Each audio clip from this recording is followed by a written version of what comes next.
बांग्लादेश, ठीक है। भारत एवं बांग्लादेश के बीच की सीमा रेखा को किस नाम से जाना जाता है, ठीक है। भारत और बांग्लादेश के बीच की सीमा रेखा को किस रेखा के नाम से जाना जाता है, तो इसका राइट आंसर हो जाएगा शून्य रेखा, ठीक है। ऑप्शन नंबर डी जो है इस क्वेश्चन का राइट आंसर हो जाएगा शून्य रेखा।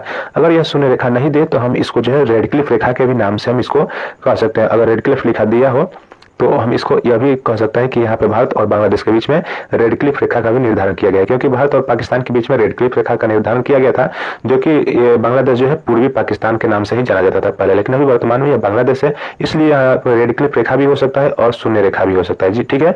तो जो भी दिया हो आप उसको राइट आंसर कीजिएगा, ठीक है। चलिए अगला प्रश्न की ओर चलते हैं। और उससे पहले देखिए, अगर आप हमारे चैनल पर पहली बार तो चैनल को सब्सक्राइब कर दीजिएगा और कोशिश कीजिएगा कि देखिए इस वीडियो में जितने भी प्रश्न करेंगे सभी प्रश्न का राइट आंसर आप खुद से करें, और जो भी प्रश्न आपको नहीं आता है, जो भी प्रश्न का आंसर नहीं आता है, तो आप उसको कॉपी में नोट करते चलिएगा, ठीक है। वीडियो के अंत में जरूर बताइएगा कि आपने इन सभी प्रश्नों में से कितने प्रश्नों का राइट आंसर किए हैं। तो देखिए यहाँ पे दूसरा नंबर प्रश्न है कि भारत की सबसे छोटी अंतरराष्ट्रीय सीमा रेखा सीमा किस देश के साथ लगती है। भारत की जो सबसे छोटी अंतरराष्ट्रीय सीमा जो है किस देश के साथ लगती है, तो ये जो है अफगानिस्तान के साथ लगती है, ठीक है। मात्र 106 किलोमीटर की रेखा जो है यह अफगानिस्तान के साथ साझा करता है भारत देश, ठीक है। चलिए नेक्स्ट अगला प्रश्न क्या चलते हैं। तो नेक्स्ट यहाँ पे देखिए तीसरा नंबर प्रश्न है कि भारत का कौन सा राज्य बांग्लादेश से तीनों ओर से घिरा है, ठीक है। बांग्लादेश से तीनों ओर से घिरा हुआ बताना है भारत का कौन सा राज्य है, तो यह जो है त्रिपुरा है। त्रिपुरा जो है बिल्कुल तीनों साइड से जो है बांग्लादेश से घिरा हुआ है। बी नंबर ऑप्शन इसका राइट आंसर हो जाएगा, और यह प्रश्न जो है बहुत बार पूछा जाता है, तो आप इसको याद रखिएगा। नेक्स्ट यहाँ पे चौथा नंबर प्रश्न हमारा कि भारत का सर्वोच्च पर्वत शिखर K2 हिमालय की किस श्रेणी में स्थित है, ठीक है। बताना है कि भारत की जो सर्वोच्च चोटी भारत में स्थित K2 है, और यह बताना है कि हिमालय की किस श्रेणी में स्थित है, ठीक है। तो हिमालय की देखिए 4 श्रेणियां होती है, काराकोरम के बाद लद्दाख के बाद जास्कर, और उसके बाद जो है हिमाद्री आती है, ठीक है।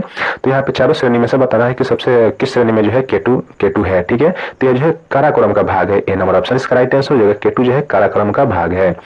चलिए नेक्स्ट अगला प्रश्न के चलते हैं। तो पांचवा नंबर प्रश्न यहाँ पे हमारा है कि किस राज्य की सीमा बांग्लादेश से नहीं लगती है। बांग्लादेश से बताना है किस देश की सीमा जो है नहीं लगती है, तो इसका राइट आंसर हो जाएगा अरुणाचल प्रदेश, ठीक है। अरुणाचल प्रदेश जो है भारत की सबसे पूर्वोत्तर राज्य है और इसकी सीमा जो है बांग्लादेश के साथ नहीं लगती है, तो ये नंबर ऑप्शन जो है इस क्वेश्चन का राइट आंसर हो जाएगा। बाकी पश्चिम बंगाल, असम और मेघालय इन तीनों जो है बांग्लादेश के साथ जो है अपनी सीमा साझा करते हैं।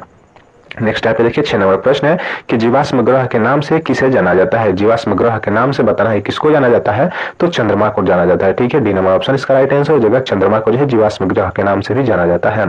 नेक्स्ट यहाँ पे देखिए 7 नंबर प्रश्न है कि क्षुद्र ग्रह किन 2 ग्रहों के बीच स्थित होते हैं। क्षुद्र ग्रह जो है बताना है किन 2 ग्रहों के बीच में स्थित होते हैं, तो यह मंगल और बृहस्पति, ठीक है। सी नंबर ऑप्शन इसका राइट आंसर हो जाएगा, मंगल और बृहस्पति ये 2 ग्रह है जिनके बीच में जो है क्षुद्र ग्रह जो है स्थित रहते हैं। चलिए नेक्स्ट यहाँ पे देखिए 8वां नंबर प्रश्न हमारा क्या है कि बिग बैंग सिद्धांत जो है सिद्धांत का प्रतिपादन किसने किया था। बिग बैंग सिद्धांत का प्रतिपादन जो है बताना है किसने किया था, तो यह जॉर्ज लेमिस्टर ने किया था। बी नंबर ऑप्शन इसका राइट आंसर हो जाएगा, जॉर्ज लेमिस्टर जो कि बिग बैंग सिद्धांत का थ्योरी दिए थे, ठीक है। नेक्स्ट यहाँ पे देखिए हमारा 9 नंबर प्रश्न है कि भारत की सबसे लंबी अंतरराष्ट्रीय सीमा किस देश के साथ लगती है। भारत की सबसे लंबी अंतरराष्ट्रीय सीमा जो है किस देश के साथ लगती है, तो यह जो है बांग्लादेश के साथ लगती है।